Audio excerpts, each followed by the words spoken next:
With 2.1 out in the Chinese server and many quality of life improvements, plus some considerable other perks. What version are we getting in global? Hi guys, welcome to the channel. Today I'm gonna show you some of the future updates and characters that we will get in the future of Tower of Fantasy. So for those of you who don't like spoilers, this is your spoiler warning. I'll give you a little while to stop the video. In the meantime, you can watch my full Tower of Fantasy review here. And come join my stream on Twitch here. Right, so 2.1 in the Chinese server brings about a ton of new content, new maps, and a bunch of new characters, including Lin and future other characters coming throughout the patch. But more importantly, it brings about a brand new element, which is wind. And the interesting part about wind, other than the function of it, is that this new element scales off of the highest scaling element on your build, which means all of the substats that you tried so hard to maximize on your previous pieces does not need to be refarmed. Wind will simply take the highest stat and copy that. For some of the translations, I've used this Discord server called Aida Cafe. There's a ton of meta talks and translations. A brand new game mode, Destiny Breakout, which is the Battle Royale mode, which I'm really excited for, and I have played it a little bit. You can either play solo or as a team, and both modes are really fun, and the rewards are quite interesting as well. There's a completely new piece of equipment which is called the micro reactor. This piece right over here that I'm still missing, I have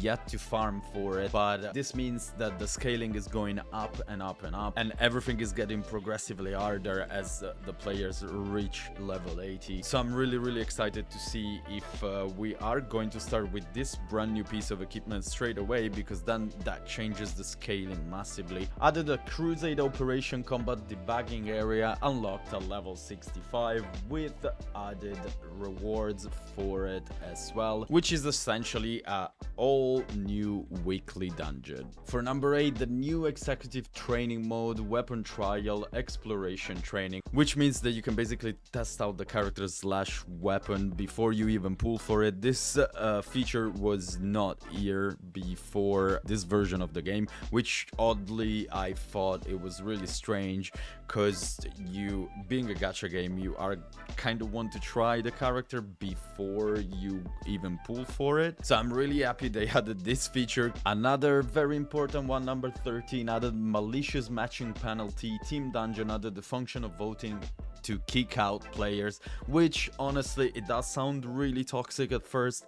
However, there is a lot of people queuing up for a dungeon and then not doing anything, or just simply not playing at all, and that fact that you can vote to kick them out, it's making our life so much easier. For those of you like me that are big tryhards at home, they added new floors in the Bygone Phantasm called Open Super Territory, which you need to clear 600 floors. Like, 600 floors is nothing, but once you do reach the 600 floors, then these all new area opens up, and I'm assuming it's really much harder. They also did fix the difficulty of the previous floors a little bit, and they've added this fantastic new feature where each weapon that you're using gets essentially stronger by 1, 2, or 3 levels depending on each floor and depending on each weapon. And if it reaches over the 6 stars, then it gets an additional boost on damage. So reaching the level 600, of course they scaled that properly so that once you do reach the level 600, there's probably better rewards and probably better stuff. However, between 0 and 600, there's a ton of other rewards that you are going to want. It's probably one of the best modes to increase your gear, so I'm really excited for the Open Super Territory, and I hope we get this. However, it's not majorly important since not many players are going to reach level 600 right away on global. Now, one of the updates and fixes that I'm really excited about is this. The maximum limit of vitality is adjusted from 180 to 360, which is a huge quality of life improvement, especially considering that the ratio for which the vitality recovers is still 1 per 8 minutes, which means this allows players with a busy life to log in even less in the game unless they really want to, and not care about vitality every single day, especially considering we do have the rest bonus. So even if you do reach the 360,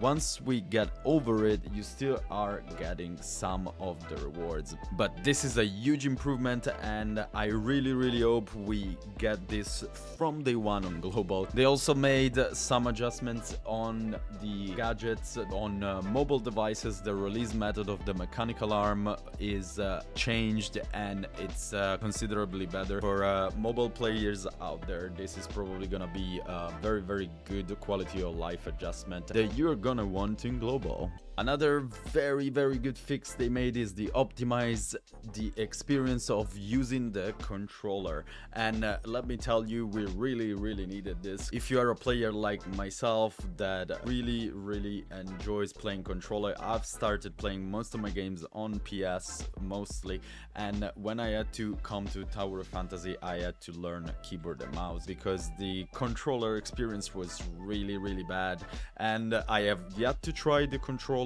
again just to see how it works out, but I'm hoping you can change the buttons so that the position of your hands isn't too weird. Then here is mostly fixes about meta stuff that's supposed to be working in a certain way, but it didn't, so they have fixed all of that.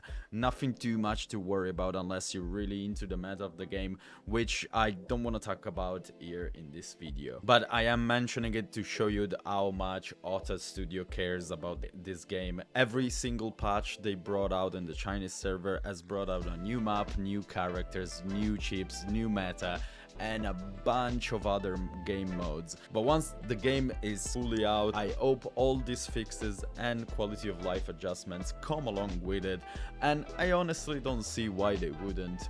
It clearly, the game needed those fixes, and there's still a few things that need to be fixing, like a repeatable button for certain dungeons, especially now with more vitality. We might need to spam certain dungeons, and that's still not there, so that's a good fix we would love to see. But let me know in the comment section down below if you like this quality of life adjustments that they made and what you think about them. Let me know if you know more quality of life adjustment that have come to the Chinese server, and what else you would like to see in a MMORPG like this one. That's all I wanted to talk about for this video. Today was a little bit of a short one. I was RefoHC. Hope you enjoyed the video. As always, leave a like and a subscribe, and I'll see you in the next video. Have a wonderful day.